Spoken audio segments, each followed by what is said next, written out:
प्यार के कागज पे दिल की कलम से, प्यार के कागज पे दिल की कलम से पहली बार सलाम लिखा, पहली बार सलाम लिखा, मैंने खत महबूब के नाम लिखा।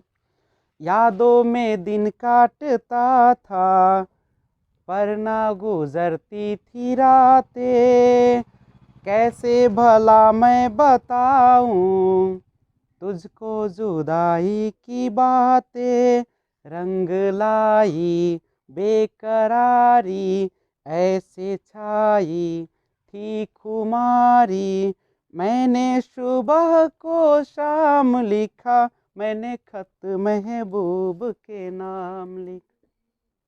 जी नमस्कार, मैं विजय राजपुष्प और आपके अपने ही YouTube channel Learner Eyes by VRP पे हार्दिक स्वागत है। तो आइए एक बार फिर से सीडीपी के तहत आज हम लोग देखेंगे मोटिवेशन साइकिल, अभिप्रेरणा चक्र।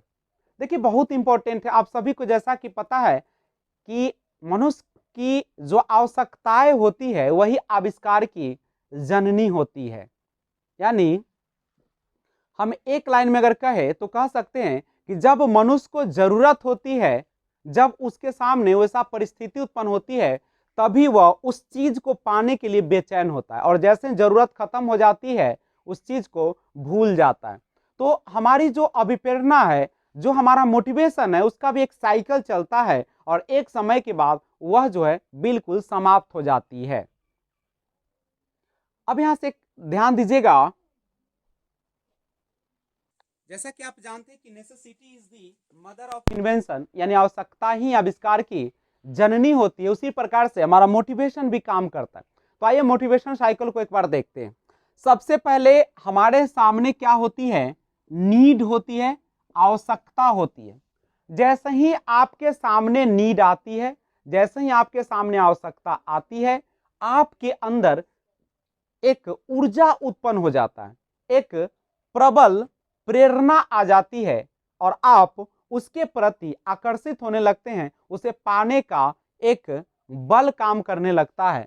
यानी ध्यान दीजिएगा, मान लीजिए कि आपको अभी भूख लगी हुई है, तो वह आपकी नीड है। नीड आपकी क्या है, खाना, आपको खाना चाहिए। तो जैसे ही आपको भूख लगी, नीड आपकी है भूख, खाना, तो आपके अंदर से एक क्या होगा, एक प्रेरणा काम करना शुरू करेगा, नहीं ड्राइव काम करना, एक चालक काम करना शुरू करेगा। और मान लीजिए कि सामने खाना रखा हुआ है, आपको उसका सुगंध आ रहा है, तो आपके अंदर वह किस चीज का काम करेगा, वह उद्दीपक या उत्तेजना का काम करेगा, वह खाना, अराउजल।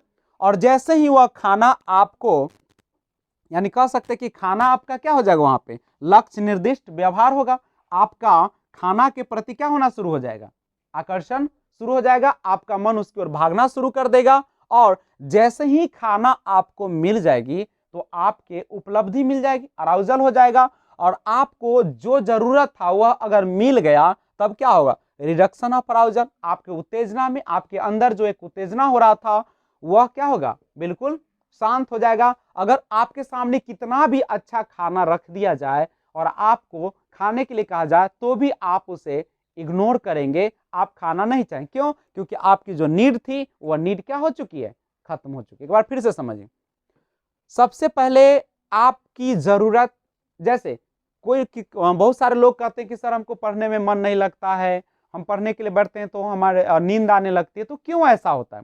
क्योंकि आपकी नीड ही कंप्लीट नहीं है। अगर आपकी आवश्यकता होती पढ़ने की, मान लीजिए कि आपका सीटेट अगर 2 दिन में होने वाला होता, तब आप बताइए आपकी नीड होती बिल्कुल सीटेट का तैयारी करने का। तो जब आपके पास एक तैयारी करने का नीड होती, गोल होता, तो आपके अंदर से क्या आती, एक ड्राइव उत्पन्न होती, एक चालक उत्पन्न होती, नहीं, और वह चालक आपको आगे बढ़ाता। और आपका जैसे ही एग्जाम जो है आपके लिए किस चीज का काम करेगा, अराउजल का, यानी उद्दीपक का काम करेगा। और जब एग्जाम है, यानी जो एग्जाम आपका हो जाएगा वही आपका क्या हो जाएगा, एक तो उद्दीपक का काम वो कर रहा है, और वही एग्जाम आपके लिए क्या हो गया, गोल डायरेक्टेड बिहेवियर हो गया, वो आपको लक्ष्य निर्दिष्ट व्यवहार कर रहा है। और जैसे ही एग्जाम में आपने एग्जाम भी दिया, आपको उसमें पास भी कर गए, तो आपकी अचीवमेंट क्या हो जाएगी, उपलब्धि जो था आपका सीटेट क्वालिफाई करने का आपने कर लिया, तो अचीवमेंट मिल गए, तो क्या फिर रिडक्शन ऑफ अराउजल, आपको उत्तेजना में क्या हो जाएगी, कमी, और फिर आप पढ़ना क्या कर देंगे, बंद कर देंगे, और जब तक आवश्यकता नहीं होगा तब तक आप इस काम को नहीं करेंगे। तो यानी सिंपल सी बात है कि यही चक्र हमेशा क्या होता है, फिर आपकी सीटेट आएगा, फिर आपको मन करेगा अगर देने का, तो फिर नीड आया, फिर आप इस तरीके से बढ़ते चले जाएंगे। तो इस तरीके से मोटिवेशन ऑफ साइकिल होता है, यानी वह इस क्रम से चलते रहता है। यानी सबसे पहले आपको आवश्यकता हुई, प्रबल प्रेरणा होगा, उसके बाद उद्दीपक, उसका लक्ष्य व्यवहार उपलब्धि होगा, फिर उत्तेजना में कमी होगा, और फिर अगर नीड आएगा, इसी तरीके से चलते रहेंगे और आपका मोटिवेशन साइकिल क्या हो जाएगा, कंप्लीट हो जाएगा।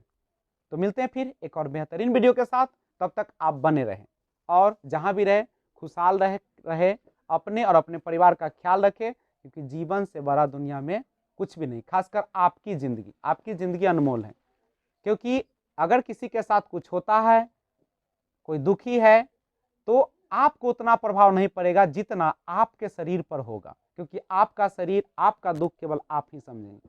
तो बने रहिए, स्टे होम, स्टे सेफ, और कोविड-19 से आप डरे नहीं, बल्कि उसे लड़े, और लड़ने का एक ही उपाय है, आप सोशल डिस्टेंसिंग तो कहते हैं लोग, लेकिन सोशल डिस्टेंसिंग के जगह पे आप लोगों से, यानी थोड़ा सा कह सकते हैं कि शारीरिक टच में ना आए।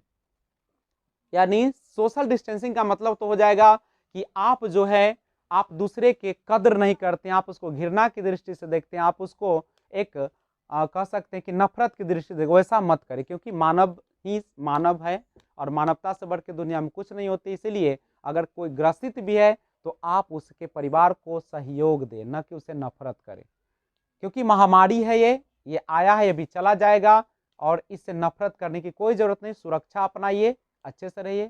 Thanks for watching, keep watching. जय हिंद, जय भारत।